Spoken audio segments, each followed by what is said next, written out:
కల్వకుంట్ల ఈ పేరు వింటే చాలు ఆయన ఒక రేంజ్లో ఫైర్ అవుతారు. ఆ కుటుంబాన్ని ఒక ఆట ఆడుకుంటారు. అలాంటి ఆయన కనీసం జూబ్లీ హిల్స్ వైపు కన్నెత్తి చూడటం లేదు. ఆయన వాయిస్ ఎక్కడా వినిపించడం లేదు. మరి ఎందుకు ఆయన మౌనంగా ఉంటున్నారు? ఫైర్ బ్రాండ్గా పేరున్న ఆయన అందుకే సైలెంట్గా ఉన్నారా? తను చూసిన అభ్యర్థి కాకుండా దీపక్ రెడ్డికి టికెట్ ఇవ్వడమే కారణమా? మరో కారణం ఏమైనా ఉందా? లేక ప్రచారానికి పిలవడం లేదా? ఇంతకు కాషాయ పార్టీలో ఏం జరుగుతోంది? ఆ వివరాలు ఈ కథనంలో తెలుసుకుందాం.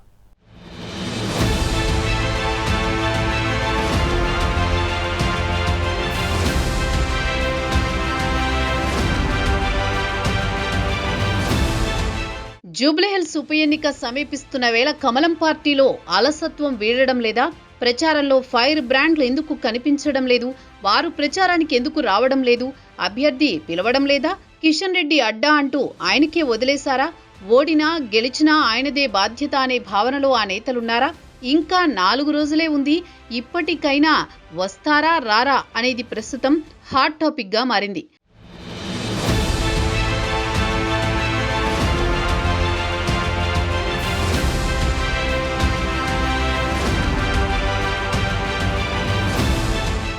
రాష్ట్రంలో రాజకీయ పార్టీలు అత్యంత ప్రతిష్టాత్మకంగా తీసుకున్న జూబ్లీహిల్స్ ఉప ఎన్నిక మరికొద్ది సమయం ఉంది.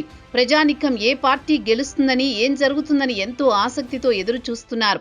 అధికార ప్రతిపక్ష పార్టీలైన కాంగ్రెస్, బీఆర్ఎస్ పార్టీలు నియోజకవర్గాన్ని అన్ని వైపుల నుంచి చుట్టేస్తున్నారు. అధికార పార్టీ అయితే ముఖ్యమంత్రి నుంచి మంత్రులందరూ అక్కడే తిష్టవేసి ప్రచారం చేస్తున్నారు. బీఆర్ఎస్ పార్టీ ఎమ్మెల్యేలు, మాజీ మంత్రులు, మాజీ ఎమ్మెల్యేలు, మాజీ ఎంపీలు సైతం గల్లీ గల్లీ తిరుగుతూ ముమ్మరంగా ఓటర్లను ప్రసన్నం చేసుకునే పనిలో ఉన్నారు. కానీ బీజేపీ పార్టీ నేతలు మాత్రం, రాష్ట్ర అధ్యక్షుడు, కేంద్ర మంత్రి కిషన్ రెడ్డి మరికొందరు నేతలు మాత్రం జూబ్లీహిల్స్ లో ప్రచారంలో తిరుగుతున్నారు.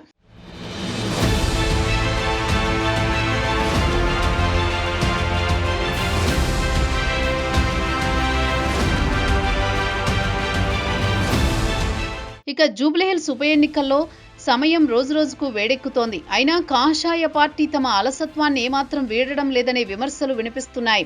ఎందుకంటే అభ్యర్థి ఎంపిక నుంచి ప్రచారం వరకు అన్ని అంశాల్లోనూ పార్టీ వెనుకంజలోనే ఉంది. రాజకీయ వర్గాల్లో చర్చ జరుగుతోంది.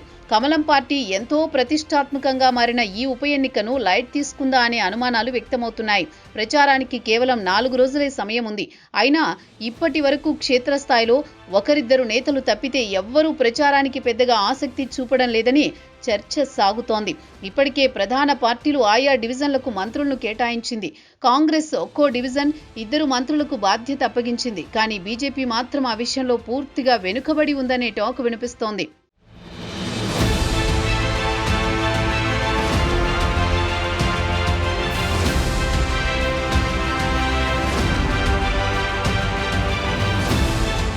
ఇక కమల దళంలో ఫైర్ బ్రాండ్ గా పేరొందిన 2 నేతలు మాత్రం ప్రచారంపై పెద్దగా ఆసక్తి చూపడం లేదని రాజకీయ సర్కిల్లో జరుగుతున్న చర్చ. ఒకరు కరీంనగర్ ఎంపీ బండి సంజయ్, మరో నేత నిజామాబాద్ ఎంపీ ధర్మపురి అరవింద్. కేంద్ర మంత్రి బండి సంజయ్ మాత్రం దీపక్ రెడ్డి నామినేషన్ రోజు ర్యాలీలో పాల్గొన్నారు. ఆ తర్వాత ఆయన ఇప్పటి వరకు ప్రచారానికే రాలేదు. అదేవిధంగా ధర్మపురి అరవింద్ కనీసం ఇప్పటి వరకు జూబ్లీహిల్స్ కు రాకపోవడమే పార్టీలోనూ రాజకీయ వర్గాల్లోనూ జరుగుతున్న పెద్ద చర్చ. ఎందుకు ఆయన రావడం లేదు? ఆయనను అభ్యర్థి ప్రచారానికి ఆహ్వానించారా, లేదా ఆయన పెద్ద ఆసక్తి చూపడం లేదా అని చర్చించుకుంటున్నారు.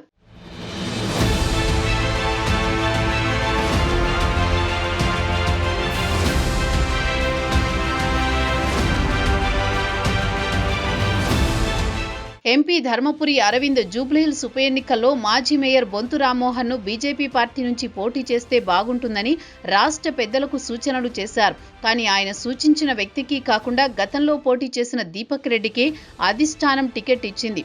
దీంతో ఆయన మౌనంగా ఉన్నారని సమాచారం.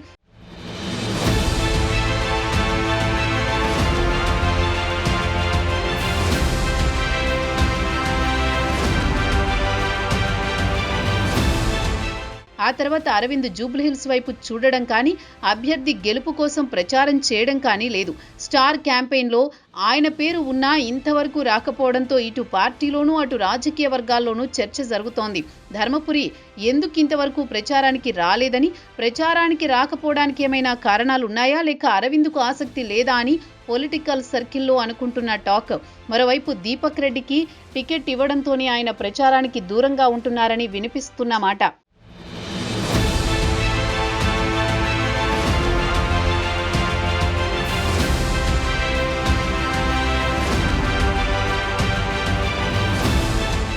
జూబ్లీహిల్స్ ఉప ఎన్నికకు పోలింగ్ ఈ నెల 11న జరగనుంది. మరికొద్ది సమయం ప్రచారానికి ఉంది. ఈ సమయంలోనైనా ఫైర్ బ్రాండ్ సంజయ్ ధర్మపురి ప్రచారానికి వస్తారా రారా అనేది పార్టీ శ్రేణుల్లో ఉత్కంఠ నెలకొంది. అన్ని పంచుల కంటే చివరి పంచు వేరే అన్నట్లు పార్టీ శ్రేణులకు, ఓటర్లకు ఆ కిక్ ఇస్తారా లేదా అనేది వేచి చూడాలి.